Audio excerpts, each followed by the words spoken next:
बिस्मिल्लाहिर्रहमानिर्रहीम अस्सलाम वालेकुम। मैं हूं करामत मुगल और मेरे साथ हैं सईद बलोच साहब, सीनियर जर्नलिस्ट हैं, सुप्रीम कोर्ट का कहते हैं। सईद बलोच साहब, कल हमने वीडियो की थी, बिलावल भुट्टो जरदारी ने 15 माह की कारकर्दगी पे कहा था कि मेरी कारकर्दगी है, मैं इसे लेके अवाम में जाऊंगा।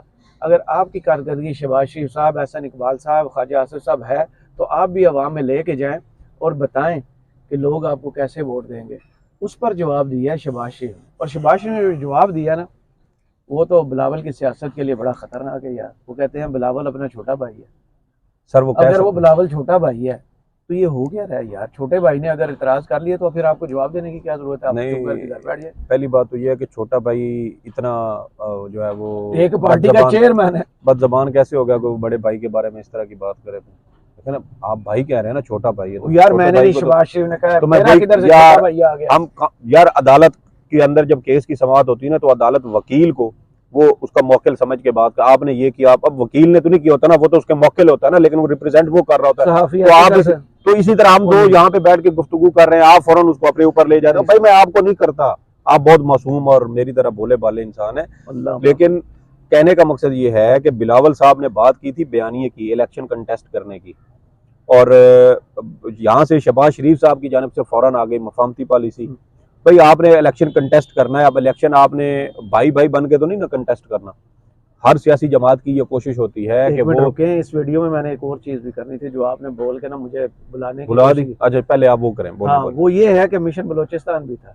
हाँ, कोई 25 से, आपको पता 25 से वो पार्टीज जमा की गई थी जिनका एक एक नुमाइंदा भी कभी जीता हुआ नहीं। हाँ, ऐसे ही बलोचिस्तान से। और दूसरा जो का क्लेम किया है ना, दावा कर दिया है जावेद हाशिमी साहब ने, वो बड़ा ही मुज़हिका है कि नवाज शरीफ जो है ना, जावेद हाशमी साहब जिस उम्र में 90 से जंग चल रही है एस्टेब्लिशमेंट के खिलाफ, को खुदा का खौफ करे, उम्र के जिस हिस्से में है वहां तो आके सच बोलें। इस पर बात करनी है, ये मैंने कहा बता दूं। जी जी बिल्कुल ठीक, ताकि आपके 14 तबक भी रोशन हो जाए। देखें आपको पता है जब से कल से, बल्कि जब बाप पार्टी के साथ नून लीग के मामला तय होने की खबरें चल रही हैं, उसके बाद नून लीग की क्या हालत हो रही है सोशल मीडिया में। मेन स्ट्रीम मीडिया तो इन्होंने कंट्रोल किया हुआ है। मरियम की तकरीरें सारे शेयर की जा रही है। नवाज शरीफ साहब की तकारीर, और ये देखिए यही हम कहते हैं कि सोशल मीडिया के ज़माने में आप आवाम को बेवकूफ़ नहीं बना सकते, आप झूठ नहीं बोल सकते। आपके अपने ये अल्फाज हैं जो आपने मुख्तलिफ तकरीरों में किए हुए हैं। मरियम नवाज साहब जब क्वेटा में इन्होंने जलसा किया था तो वहां पर इन्होंने ये तकरीर की थी जो आज उनके गले पड़ गई है। उनकी तस्वीर लापता अफराद वाली भी है, और वो भी, और हाँ बिल्कुल वो भी वहां पर उन्होंने तो ये भी लिख दिया कि नून लीग के इजलास में लापता अफराद का जिक्र क्यों नहीं किया? जी जी करें ना जिक्र। जी जी। और देखें कि जो ये थे बाप पार्टी के वो मक्सी साहब है, कौन है? खालिद मक्सी साहब। वो पिछले साल जब बजट मंजूर हो रहा था कौमी असम्बली में, तो उनको हिस्सा नहीं मिल रहा था। वो मिफ्ता इस्माइल साहब के पास गए तो उनसे उन्होंने उनकी बात ना, नाम गलत तो नहीं रिकॉल कर रहा, मुझे रिकॉल नहीं सही हो रहा, चलें करेक्शन बाद में कर लेंगे वीडियो के। एक तो यार वो भूटानी साहब हैं, असलम भूटानी साहब थे, और एक मेरे ख्याल में शायद ये मक्सी साहब ही है, खालिद मक्सी उनका नाम है, वो सफेद दाढ़ी वाले। जी जी। तो ये बहरहाल ये उधर उनकी बात नहीं बन रही थी, तो फिर असम्बली फ्लोर पर असलम भूटानी साहब ने कहा था कि हम इनके पास गए थे, ये हमारी बात नहीं मान रहे थे बजट के लिए, तो जितना बजट के लिए हमें इनके पीछे भागना पड़ा उससे ज्यादा तो हमें वो पीटीआई वाले दे देते थे बजट आम इंतखाबात में। मतलब वहां पर भी वो जो तारीफ है वो पीटीआई हुकूमत की कर रहे थे, जिनकी पीठ में छुरा घोंप के ये इन्होंने इधर सच्चा प्यार जो है ना वो लड़ाया। क्या हुआ था ये, अगर ये चेयरमैन सेनेट के 2 बार इंतखाबात, बाप पार्टी का रोल किसको भूल गए? जी जी। तो आप देखें कि उन्होंने असेंबली फ्लोर पे खड़े होकर कहा, उन्होंने कहा ये आपके वजीर खजाना साहब जो है ये हमारी बात नहीं मान रहे, तो फिर हमें सेक्टर कमांडर को कहना पड़ा। ये असेंबली फ्लोर पे उन्होंने कहा हुआ है, सेक्टर कमांडर को हमने कहा, और उसके बाद इन्होंने फौरन हमारे फंड जारी कर दिए। तो सर जो उस वक्त इन चीजों को ओन कर रहे थे, वो अगर नून लीग के साथ इनका इत्तेहाद हो रहा है तो आपको क्या लगता है ये सियासी इत्तेहाद है, आजादाना सियासी इत्तेहाद है? सर देखें दोनों जानिब से हुक्म हुआ, वो हुक्म अदूली हो नहीं सकती। यार सर झुका के ताबेदार बच्चे बन के। आपकी नजर से नहीं गुजरा कौन सा? वो जो एयरपोर्ट का मंजर था ना, वो देखने वाला।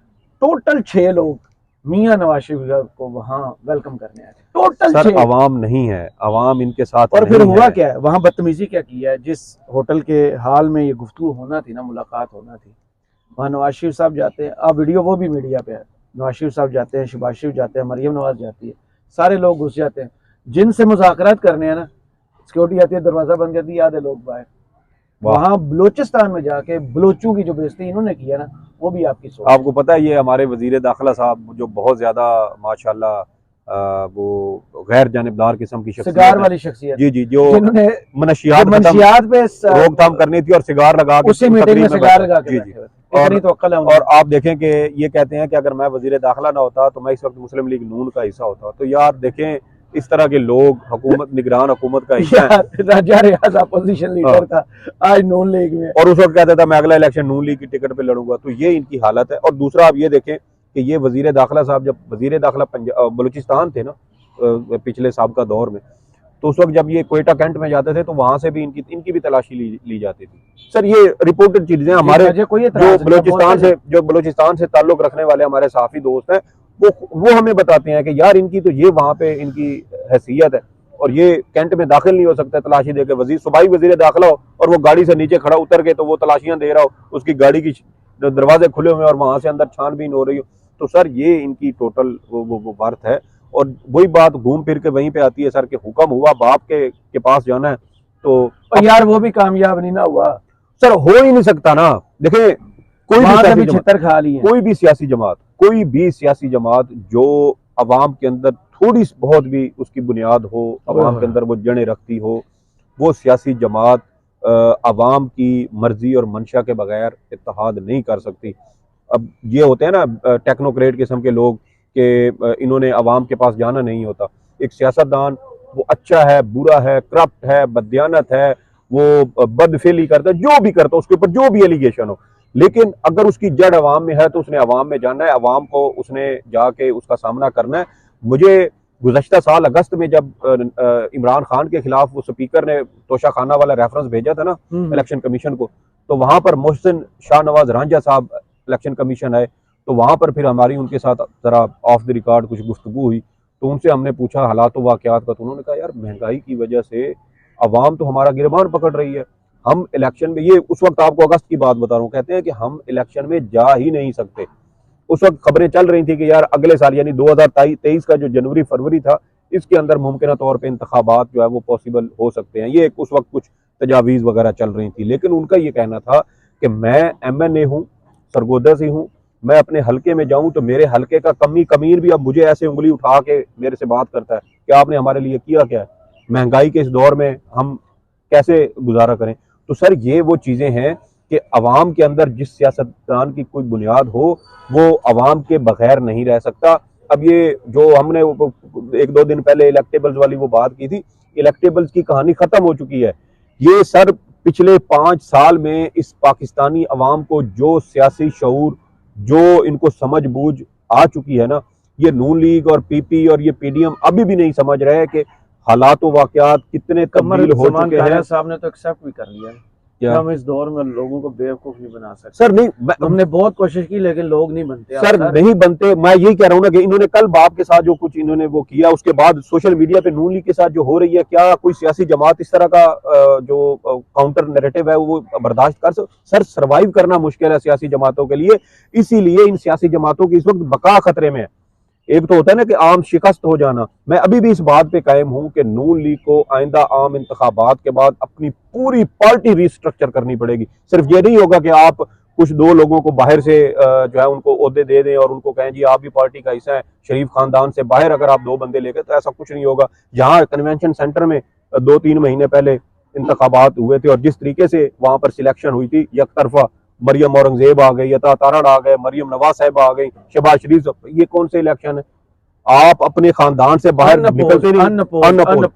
आप अपने खानदान से, अपने खानदान के वो मुलाजमीन टाइप आपके वो वर्कर हैं जिनको आप अपने साथ हमेशा रखते हैं और उन्हीं को आप नवाज रहे हैं। क्या नून लीग के अंदर कोई ऐसा बंदा नहीं है जो इस काबिल हो कि वो पार्टी के किसी अहम मुद्दे के ऊपर सवाल में जवाब नहीं है सर। फिर यही बात है, फिर उनकी हालत माइंड होगा तो कोई सवाल उठाएगा ना। उनकी हालत देख, मैं आपको बार बार कुछ पहले भी कोट करता हूँ, अब्दुर्रहमान कांजू साहब को जानते हैं? जी जी। उन्होंने नवाज शरीफ साहब की खुशामद में इतने ऊपर चले गए, उन्होंने कहा आप में कायदे आजम और मरियम नवाज में मुझे मोहतरमा फातिमा जिन्ना जरा रखी है। वो तो लोग इस हद तक चले गए हुए हैं। क्या बात जिस है। बंदे के जलसे के लिए आप जन्नत के टिकट बांट रहे हैं, जिस बंदे के जलसे के लिए आप कहेंगे जिस सवाब है, और नहीं, वो जिसके शामिल होने इस्तकबाल के लिए आप कहें कि नौजुबिल्लाह वो हज से भी बड़ा काम है, वो उसने कहा था। तो हैं तो उन्हीं की जमात के ना। कहने का मकसद ये है कि आप इस तरह उनकी चले ये शान छोड़े, में अब कसीदे पढ़ रहे हैं। जावेद हाशमी साहब जिनकी सारी उम्र बेचारों की गुजर गई और अभी तक वो पॉलिटिकल, वो जो स्टूडेंट पॉलिटिक्स होती है ना, उससे अभी तक बाहर नहीं निकले। वो कहते हैं कि स्टैब्लिशमेंट के खिलाफ 90 से लेकर अब तक जो हिम्मत और हौसला नवाज शरीफ का ना, वो किसी का नहीं। नवाज शरीफ खुद कहता है कि मुझे 3 दफ़ा स्टैब्लिशमेंट ने निकाला। नवाज शरीफ का आगाज सियासत जो है वो देखे, जनरल जिलानी वहाँ आता है, फिर जनरल ज़िया आता है। कौन सी हिम्मत दिखाई है एस्टेब्लिशमेंट के खिलाफ? सर जो बंदा वोट को इज्जत दो लेके नाम लेता है और अब वो कहीं नजर ही नहीं आता। एहतसाब सब का एक तकरीर के बाद एल्फी डाल दी जाती है। और भाई केड़ी एंटी एस्टेब्लिशमेंट। आपको पता है 2013-14 में जो जावेद हाशमी साहब हैं, इन्होंने नून लीग क्यों छोड़ी थी? जी इनकी बेटी का जी वो जी, वजारत का मेरे ख्याल में मेरी इशू था। जब इनकी किताब आ रही थी 1-on-1 मुलाकात हुई थी कोसार मार्केट में, अच्छा, और मैं इनको बहुत, वो मेरा भी राइट है उनका भी राइट है, मैं बहुत अच्छा सियासतदान इनको ना स्टेटमेंट्स की वजह से समझता था। जब मेरी 2-2.5 घंटे इनके साथ सिटिंग हुई ना, जब इनकी किताब आ रही थी, तो उसके बाद मैंने कहा यार ये आखिरी मुलाकात। अच्छा, कुछ चीजें क्या उनकी, गुफ्तगू हुई थी? उनकी प्रॉपर्टीज के इशू, उनके घर के इश्यूज, और उनके नवाशी के साथ जो लव एंड हेट रिलेशन है ना, मैंने कहा ये बंदे को खुद नहीं पता इसका क्या सर, यही बात है। स्टैंड क्या है और बयानिया क्या है। देखें जावेद हाशमी साहब अब ज़ईफ हैं, बुजुर्ग हैं, हो सकता है कि उनको लिहाज ही करना चाहिए, वरना उनका खिसके हुए हैं उनका भाईजान। उनका उनका कोई बीमारी का शायद उनको दिमागी तौर पे कुछ असर वो है। ब्रेन हेमरेज वो हुआ था ना। 1990 से अगर शुरू कर रहे हैं, तो असल जिद्दोजहद तो नवाज शरीफ ने शुरू ही 1980 की दहाई में की थी इस्टेब्लिशमेंट के खिलाफ। वो ये बताते नहीं है। और यार असगर खान केस में किसने पैसे पकड़े? असगर खान केस कर लें, बेनजीर साहबा कहती थी कि ये मेरे से उसामा बिन लादेन से इन्होंने पैसे पकड़े मेरी हुकूमत गिराने के लिए। आप देखें कि जनरल जिलानी का जिक्र हमारे सामने है, फिर इनको वजीर आला पंजाब कैसे बनाया गया, तरबियत कैसे की गई। क्या ये लॉजिकल है? वो बंदा कौम की डिग्निटी बयान करने की बजाय एटमी धमाकों पर क्लिंटन से जो मुलाकात है, वो वहाँ ये बयान ये नहीं देता कि हम एक आज़ाद खुद मुख्तार कौम है, ये हमारा हक है कि इंडिया ये कर रहा है तो हम भी अपने डिफेंस में जाके एटमी धमाके करें। वो कहता है उसने 5 अरब दिए, 5 अरब ऑफर किए, 1 अरब मुझे भी। ओ भाईजान उनका दिमाग तो पैसों से बाहर निकलते ही नहीं। सर इसके बारे में वो जिस बंदे को ये नहीं पता कि कौम की नुमाइंदगी कैसे करते हैं। इन्हीं के वजीर खारजा थे गौहर अयूब साहब, उनका स्टेटमेंट ऑन द रिकॉर्ड है कि नवाज शरीफ साहब धमाके करने के लिए तैयार नहीं थे। रिकॉर्ड पर है। मजीद निजामी साहब ने नवाज शरीफ को क्या कहा था? वो जब इन्होंने मुलाकात के लिए तमाम बड़े सहाफी हजरात को बुलाया था, तो उन्होंने कहा था कि अगर आप नहीं करेंगे तो धमाके हो जाने, और लेकिन आप तारीख क्रेडिट आपका वो नहीं मिले। तो ये दबाव था, कौम का दबाव था, अवाम का, इदारों का, और उनकी अपनी जो वजारत है। आप शेख रशीद साहब के इस तरह के बहुत सारे भी कहा था ये नहीं करना चाहते थे। आप इवन के जो मरहूम थे डॉक्टर अब्दुल कदीर खान साहब, अल्लाह उनको जन्नत नसीब करे, उन्होंने भी कहा था कि ये नहीं करना चाहते, लेकिन दबाव उस वक्त सिचुएशन ऐसी बन चुकी थी, पाकिस्तान की अपनी बका का उस वक्त एक तरह का इन्वायरमेंट जो है, माहौल वो बन चुका था। तो सिर्फ दबाव की वजह से बाद में आप जो मर्जी क्रेडिट लें, जी ठीक है आप प्राइम मिनिस्टर थे, इसमें कोई शक नहीं है, फाइनल अप्रूवल आपका ही होना था, प्राइम मिनिस्टर ओके करता तो वो धमाके होते, आपने किया, दबाव में आकर किया, लेकिन आप ये क्रेडिट लेते हैं कि हमने धमाके किए। यार लॉजिक तो ठीक देना, मेरा बिल्कुल यही बात है। कहता है 5 अरब डॉलर, 1 अरब डॉलर मुझे, ओ खुदा के बंदे पाकिस्तान को रिप्रेजेंट कर रहा है, तो कौन देखें पैसों में तुझे तोल रहे हैं वो। सर बात ये है कि वो रेट लगाते हैं ना, इमरान खान का क्यों नहीं रेट लगाते? तो वो उसके लिए ये चीज मायने नहीं रखती। तो यही कह रहा हूँ ना, कौम को रिप्रेजेंट करने वाला उनको भी पता कौन है। मैं समझता हूँ कि इमरान खान साहब तो वैसे ही वो मलंग टाइप बंदे नहीं होते।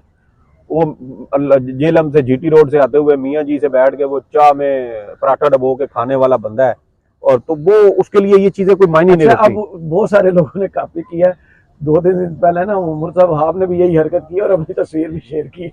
सर देखे यार, हमारा बचपन नहीं गुजरा इसी तरह, स्कूल में थे, कॉलेज में थे, यूनिवर्सिटी तक तो मैं खुद यार ये हम लोग जो है शलवार के इसके जागर पहनते थे, तो शहर वाले बड़ा मजाक उड़ाते थे, पेंडू इमरान खान ट्रेंड बन गया।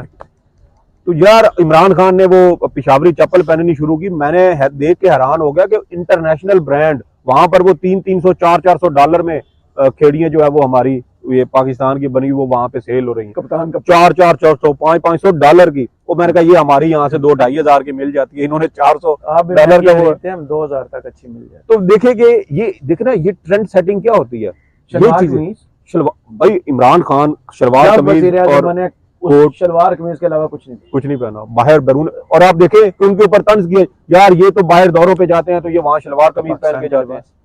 दुनिया में कौन सा ऐसा सियासतदान है, कोई सरबराह मुमलिकत है जो इस पर जी एंटी एस्टेब्लिशमेंट है? कौन? नवाज शरीफ आसानी निकल जाता है यार मैंने अभी आपको बाप वाली पार्टी और इनके इत्तेहाद की बात वो मिसाल दी है, फिर आप मुझसे पूछे ये एंटी एस्टेब्लिशमेंट है। मैंने कहा वीडियो क्लोज कर दो, जरा हंसी आपकी देख लो। चलो ये वैसे आपने अच्छा किया बहुत बहुत शुक्रिया सईद बलोच साहब, आपके तजिए का। कमेंट बॉक्स में जरूर बताइए वीडियो आपको कैसी लगी। इजाजत दीजिए, अल्लाह हाफिज।